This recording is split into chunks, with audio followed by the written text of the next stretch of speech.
Está con nosotros el internacionalista Javier González Olaechea, al que nos vemos después de ¿cuántos años? ¡Qué barbaridad! 30 casi. Casi 30, Casi 30. Nicolás. Increíble. Gusto de verte. ¿Cómo estás? Han pasado los años por nosotros. ¿Ah?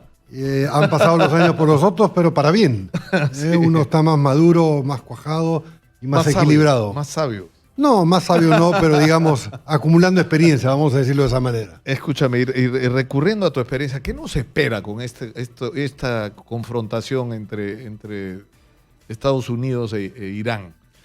¿En qué puede terminar esto? A ver, en primer lugar, yo creo que hay que mencionar 3 o 4 puntos para entender el conflicto.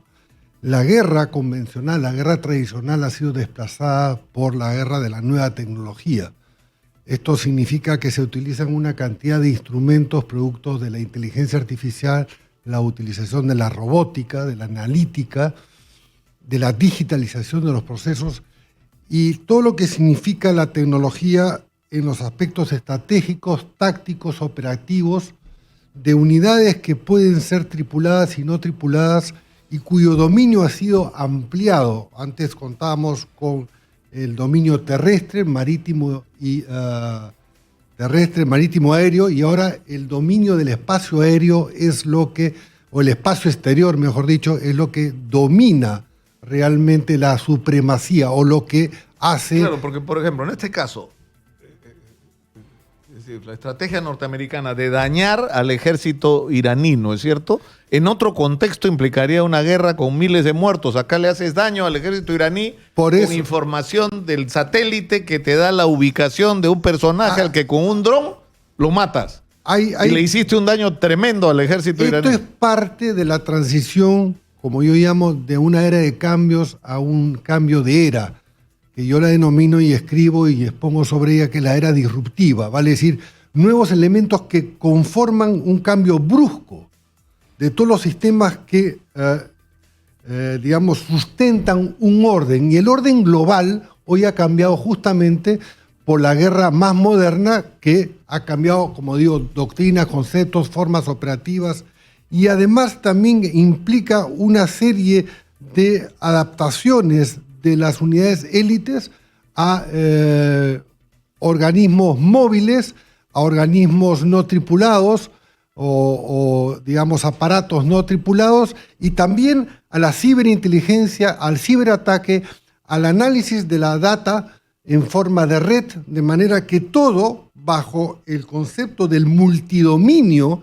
en el campo internacional hace que la guerra haya cambiado casi, yo diría, de naturaleza. Ya no es una guerra de cuerpo a cuerpo, sino una guerra tecnológica en donde la superioridad claramente la tiene los Estados Unidos, pero no tiene el patrimonio único de la tecnología, y lo hemos visto anoche con el ataque a las bases americanas. Hay una noticia urgente. Donald Trump se va a dar un mensaje a la nación a las 11 de la mañana, hora de Washington, y es bien complicado porque lo que se temía desde ayer en la noche, yo sigo siempre a este periodista de CNN en inglés que es muy bueno, Cuomo, sí. Y lo que se temía era que él declarara la guerra a Irán, ¿no? Bueno, y el problema es que en el Congreso están tratando de impedir que esto ocurra. Los demócratas están tratando de limitar las potestades del presidente En el Congreso americano se está dando un proceso de impeachment o de juicio político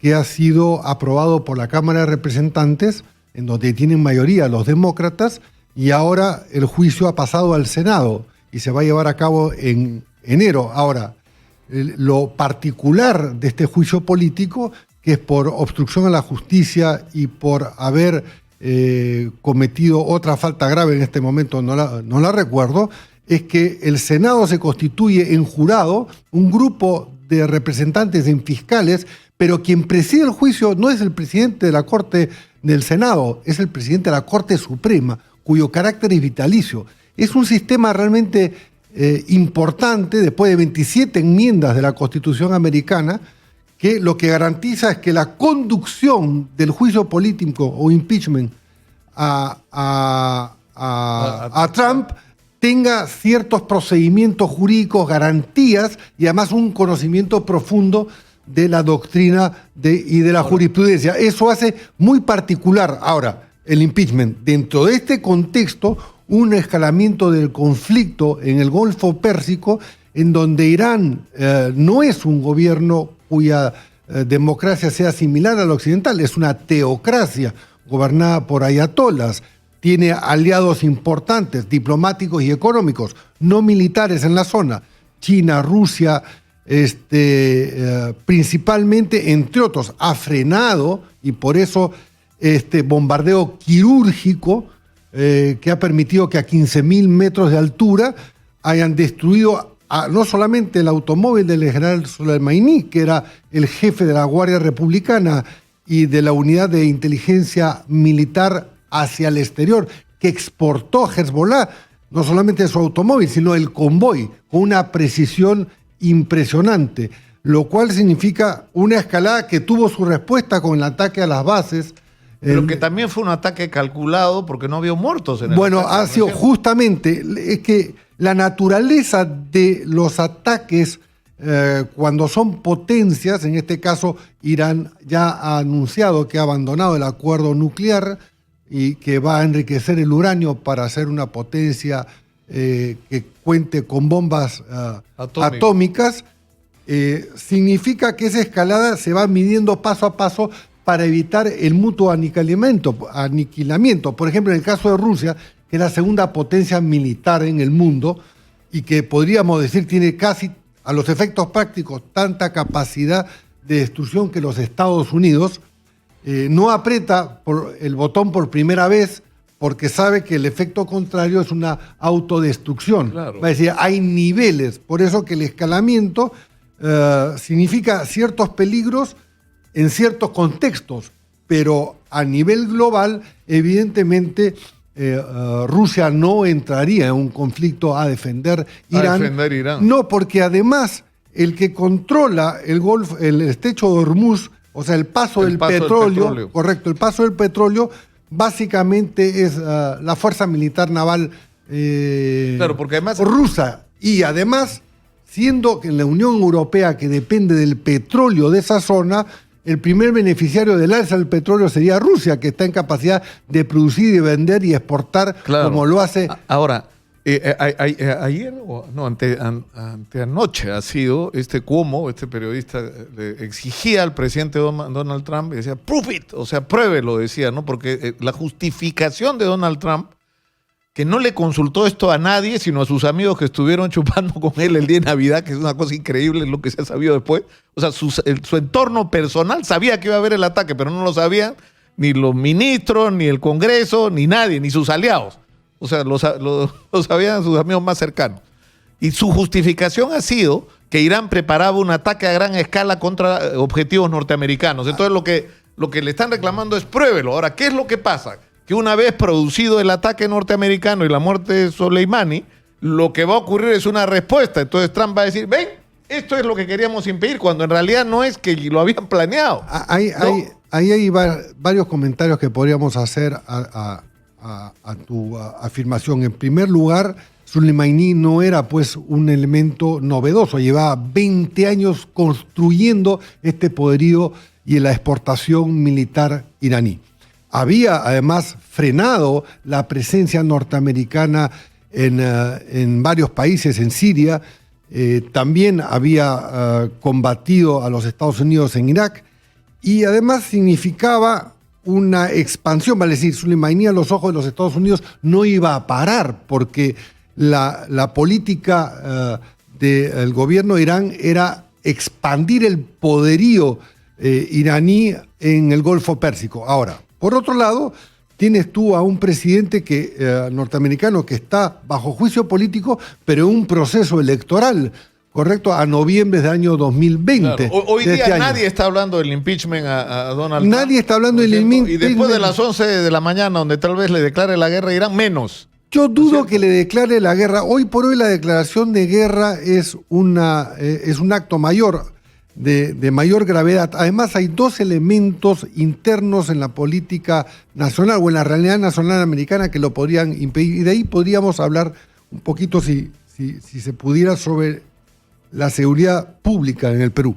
El primer elemento es que una parte importante de la población norteamericana es joven. Los jóvenes no quieren la guerra en ninguna parte del mundo, porque saben que quienes la pagan son ellos.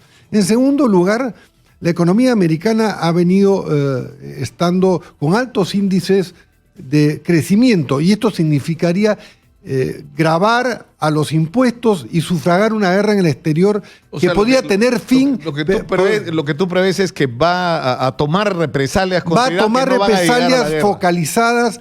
Tú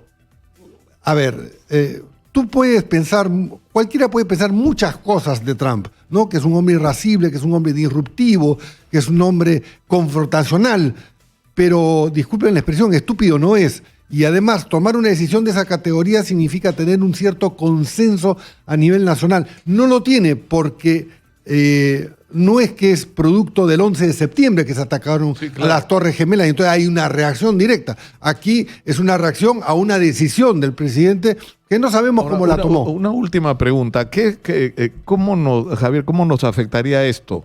Es decir, el precio del petróleo está claro, ¿no? Bueno, nos afecta en forma indirecta el precio del petróleo. Por otro lado, Irán anunció que hace 3 días que tenía 17 escenarios para poder,